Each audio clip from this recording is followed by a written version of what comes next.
Ladies and gentlemen, welcome to this Big Well Emerging Law Voices episode. Here in the Big Well campus, we have the pleasure to be hosting Rishabh Bajoria. Rishabh Bajoria, you come from the University of Cambridge, you're a PhD candidate there, and we're having this discussion in the midst of the tensions also between Israel and Iran, but we're going to speak also about the tensions between Pakistan and India. You come from India, so you have a first knowledge of all the situation there. But of course, we're going to speak about international law because you write in Cambridge your dissertation, your PhD thesis on international law. So the first question I would like to ask you, if you would like to tell us a bit about your dissertation topic, your thesis topic.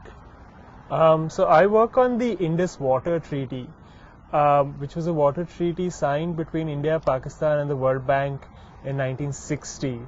And when I started this dissertation a few years ago, it was quite an arcane little treaty that I thought I could pick up. I thought there was a lot of interesting things to explore there. It's become quite topical in the last month or so for good and bad reasons. But effectively, the treaty divides access to the river Indus and its 5 tributaries between India and Pakistan. And it carries out a kind of second partition of the water after the first partition of Indian territory or British Indian territory in 1947. Rishabh, in essence, you write about the Indus Waters Treaty, as you said, which is very important. We saw also the implications in the international arena a few days ago. The question is, how much do you think that an environmental treaty or a treaty that has to do with water, which is a very basic element of the environment, can actually influence and impact upon also the geopolitical development as we saw? So actually my PhD dissertation looks at the process of the creation of the treaty, so from 1948 to 1964, and then looks at what does that process tell us about the nature of international law as a tool for world making. And in that, what I argue is that this water treaty was actually embroiled with the biggest territorial conflict in the subcontinent, which was Kashmir. And so you had all elements of geopolitics involved. On the one hand, you had both Pakistan and India trying to undertake state building projects, which included harnessing the water resources in their territory so that they could have enough agriculture, so that they could feed their populations. But it also included conflicts between different parts of these nations and these states over this water. And then somehow they also had to try and present a unified voice on the world stage. So these are the kind of contradictions that I look at. And really the centerpiece of my thesis is what happens to Kashmir, because 3 of these rivers run through Kashmir. We're going to speak also about Kashmir. Before we go to Kashmir, I would like to ask you to stay a bit on the Indus Waters Treaty. So you think all the tensions that were triggered through the treaty is because it's a water treaty, because they say that the future wars will happen because of water.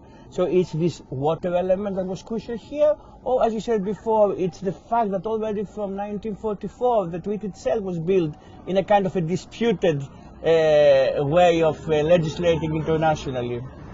Well, water is a very important resource. So to that extent, water will play an important role, I'm sure, in statecraft and international relations, especially because for Pakistan is an arid economy. It remains a heavily agricultural economy. The Indus and its tributaries remain its main sources of irrigation. But the coincidence of partition was such, the way in which the Radcliffe line, which is the line which delimits the boundary between India and Pakistan on that western side, the way in which that partition was carried out meant that this, what was an integrated irrigation system developed by the British Indian state in the 19th century, ends up getting partitioned in a way where India gets control, or East Punjab gets control of a lot of the headworks of these rivers, whereas Pakistan remains dependent on a lot of the waters. And that fact somehow is still not really changed, even though a lot of things have happened in the preceding 75 years. And so in that sense, this is a very important resource for both countries. India needs it for hydroelectric development now, Pakistan needs it for irrigation. So hopefully no wars break out over it, but I think it will be something that's important in international relations. And since we're speaking about also the effort of the two countries to bridge their differences, the Indus Waters Treaty had mechanisms in order to bridge peacefully any disputes that may arise. We're talking about arbitration. What will be your comment on these mechanism schemes? Do you think that they are enough? Do you think that they kind of underline maybe the importance of arbitration, of international arbitration? Yes, so the Indus Water Treaty tries to create a very robust treaty regime which is completely internal to itself. It's a unique treaty to the extent that it is formulated just before the ILA, the International Law Association, formulates what are called the Helsinki Principles in 1966, where reasonable and equitable utilization of transboundary waters is more firmly crystallized into international law. And unlike most transboundary agreements, this treaty doesn't really place firm obligations for cooperation. What it carries out is a kind of partition of the water. And the way it tries to do that is by saying that if there are any disputes, and so it has an escalatory mechanism, and arbitration is the last step. So that step has only been taken once in 2013. But what it's trying to do is it's trying to escape from all the existing terrain of international law. So Article 11 of the treaty says that, Article 11.2 says that nothing in this treaty will establish any precedent. I think paragraph 29 of Annexure G says that even if the treaty goes to arbitration, the only other sources of international law that can be used to interpret the treaty are either conventions that both India and Pakistan are party to, and if necessary, then customary international law. So the treaty places very heavy emphasis on state consent. It's a kind of imagination of international law, which is that these private diplomatic elites got together to create law rather than to be bound by law. Which for me is very interesting because we have also the lack of the ICJ in such a major dispute, and I think it's a kind of in an era where the ICJ tries also to pick a more major role in the configuration of international disputes. Here we have a treaty with two major regional powers that do not want to give any role to the ICJ, to the International Court of Justice, and I think that's has its own semiology also. To go again to stay in the area, you spoke about Kashmir. Kashmir has an issue of self-determination. You write also about this issue of self-determination, but you add also an adjective in your research, post-colonial self-determination. And my question is, why do you add the adjective? To the extent do you believe that self-determination is always post-colonial, or there can be also other forms of self-determination, of external self-determination? No, I think there can definitely be external forms of self-determination. The reason I have that adjective in my thesis title is because I'm looking at India and Pakistan.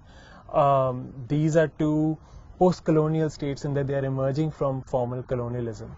So post-colonial in the temporal sense. And what my research looks at is the contradictions between their more radical world-building projects, world-making projects, what Adam Getticher has called, of radical self-determination. So both were big advocates for permanent sovereignty over natural resources. India was very much involved with the Bandung movement. They were both involved with the new international economic order, but more brutal state-building projects. So Kashmir, as you said, there's an outstanding self-determination issue there. These waters pass through Kashmir, and yet Kashmir doesn't figure in the treaty at all. And so my research looks at those contradictions between radical world-making and more brutal state-building. Why do you think that Kashmir doesn't actually appear in the treaty? I'm writing about 80,000 words on this right now. It's an opportunity maybe now to say to our viewers, in order for them to have a kind of a glimpse of what they are expecting to read in the future about your work. In one sense, one simple kind of answer is that it didn't have a state. And so it didn't have a state, and so it didn't have a state to do its bidding for its riparian interests. And so India and Pakistan were able to get together and kind of erase its riparian interests. What we see happening now as well is that even after the treaty was suspended, India didn't use the language of suspension, it used the language of putting the treaty in abeyance. Even after that, the kind of irregular flows that have happened after 22nd April from the Indian side into the Pakistani side, the flooding has happened in the Pakistani side of Kashmir. And so really we see that it's these Kashmiris on both sides of the border who are first in the line of fire. And yet kind of their interests were systematically sidelined. And that was the major issue which the parties had to try and navigate in the period that I researched, because not only did these rivers pass through Kashmir, but also the dams that needed to be built on these rivers also happened to be in Kashmir. And so then it was a matter of, can India sign a treaty where it contributes to Pakistan building a dam in the Pakistani part of Kashmir when India still claims that that part of Kashmir belongs to India? And how does it sign a legal document which says that? And what if tomorrow the Kashmir dispute goes to the ICJ? Will the legal document mean that India has somehow foregone its claims to all of Kashmir? So these were the kind of contradictions that both parties were grappling with. And indeed, what you raise here, the issue of legal documents that countries sign, sometimes even memoranda can end up having a legal value. So countries should be very careful when they decide to sign a legal document. But staying in the wider area, we have now the escalations and the war, in essence, between Israel and Iran. How do you think that the regional tensions between India and Pakistan interplay in the wider scheme that is being created in the Middle East? So partly my research is trying to correct a gap, I think, in international law scholarship, where I think international lawyers are a bit too quick sometimes to comment on issues all around the world, because, well, our discipline is global in that sense. And I'm trying to say that maybe we need to pay more attention to the granularity and particularity of regions and countries and states to be able to say something more meaningful about it. I will ask you the question in another way. You research about the tensions between Pakistan and India, especially when it comes to the Indus Waters. And you mentioned also Kashmir, and Kashmir is known as the epicenter of the disputes of the tensions between Pakistan and India. And in these efforts of the two countries, Pakistan and India, to actually find allies, we saw that Pakistan sometimes aligned with Turkey, with Iran, and India looks at the West, the US, Greece, Europe. So that's why the question is if the conflict between India and Pakistan is not in essence only a conflict between countries, but a conflict between two blocs. And if that's the case, it is more dangerous and more difficult for international law to arrange the whole conflict. I think yes and no. I think some of these blocs are more shifting. It seems as if Indian foreign policy has definitely taken a bit of a turn since 2014, where they are more friendly to the West, but one could trace that friendliness back to the 2006 Indo-US nuclear deal. The reason I was kind of harping a little bit more on the particularity was just to say that of course, look, India and Pakistan are two big regional powers. They're two big regional powers that have a lot of interests. So China is extremely interested in Pakistan. The Belt and Road Initiative goes through Pakistan. And Pakistan is a kind of crucial node in that big infrastructural project. So, and this is one of the big things that's being disputed about how much of the weapons and the armory and the equipment that Pakistan used was from China. We don't exactly know because these things are heavily disputed, really guarded, secretive. And so I think it can definitely be one kind of arena for that kind of geopolitical conflict. But I think it would be difficult for me to say right now kind of how these things are going to, because we're also on shifting sands a bit. Both these countries are trying to figure out where they are, what they're doing.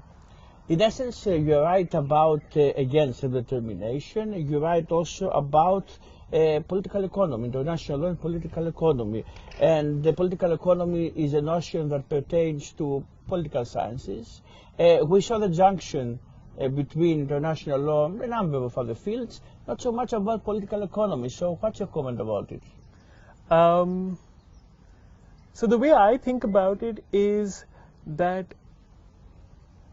all my research is trying to do is trying to say, okay, what role does international law play in making the world in different ways? So that can be through a history of the way in which it regulates politics between nations, states, peoples. But I think another way in which it regulates is how it regulates the global economy. So if you look at investor arbitrations, they are one way of disciplining domestic states and disciplining what they do with their economy. So if a domestic state were to nationalize a resource suddenly, disrespecting a contract it may have with a private corporation, because of a development in the 20th century, now these corporations can take them to a tribunal and try and get that contract enforced. Now that, I think, is a way in which the global political economy is therefore shaped by an international legal norm. And by political economy, all I mean is just that economics is not such a separate sphere from politics. So these are intertwined in some way. And so that's what I'm trying to research, this relationship. Economics is shaped by politics, by law, by international law. Is it true also vice versa? Yes, absolutely. And so it's kind of that interplay that I'm trying to research. So on the one hand, you have in the subcontinent these two post-colonial states locked into a deeply unequal world economy, where they have to try and escape these colonial fetters, feed their populations without the requisite infrastructure, capital, technology.